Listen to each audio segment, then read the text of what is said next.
तर्पण का सही तरीका, कि अब घर में पूजा की आपने बताया कि घर में पूजा कर सकते हैं, तो पूजा क्या होती है? 15 दिन डेली जो है वो तर्पण करना ज़रूरी होता है कि रोज़ाना वो तर्पण करना है, एक दिन करा जाता है, दोपहर के बाद किया जाता है? इसका तरीका क्या? पूजा की कोई विधि है, पूजा को कोई संस्कार है, वो क्या? बहुत सरल तरीका, नहा धो करके सुबह तैयार हो जाइए, पूजन की तैयारी कर लीजिए। तैयारी में आपको क्या क्या चाहिए? आपको पत्तल चाहिए, कुशा चाहिए, आपको जौ चाहिए, आपको काले तिल चाहिए, एक लोटा चाहिए। और यदि आप यज्ञोपवीत यानी जनेऊ पहनते हैं, अच्छी बात है, नहीं पहनते हैं तो उस समय पहन लीजिए। पितरों का जो पूजन किया जाता है, इसके लिए हमारे यहाँ उंगलियों का बड़ा महत्व है। जैसे जब आचार्य आपके तिलक करता है तो इससे करता है, अंगुष्ठ से।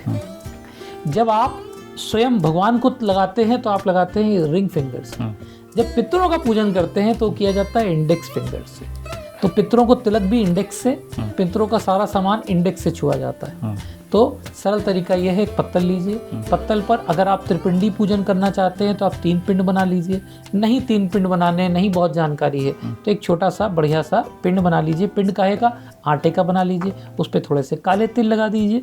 और ये पिंड रखने के बाद दीपक, धूप, अक्षत, चंदन, रोचना। अब चंदन रोचना किससे लगाएंगे? इस उंगली से लगाएंगे, इंडेक्स फिंगर से लगा दिया।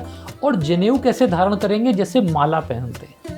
अब जनेऊ यहाँ बाएं कंधे पे ऊपर और दाहिने पे नीचे नहीं होगा, यहाँ पे वो माला के रूप में पहना जाता है। सर पे सीधा सीधे सीधे, हाँ।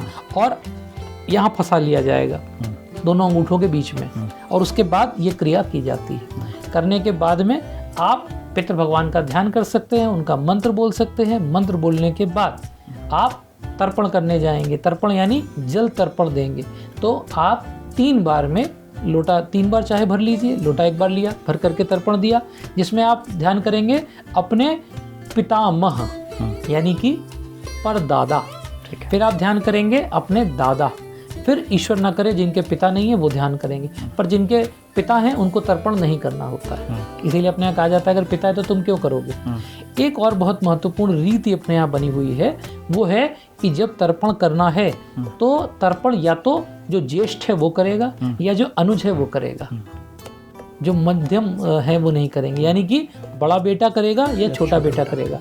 अब एक प्रश्न आता है, जिनके बेटे नहीं है उनका कौन करेगा? तो पुत्रियों को भी पूरा अधिकार है। बहुत कम लोगों को जानकारी है, सीता माता ने श्राद्ध किया था दशरथ जी का, राम ने नहीं किया था।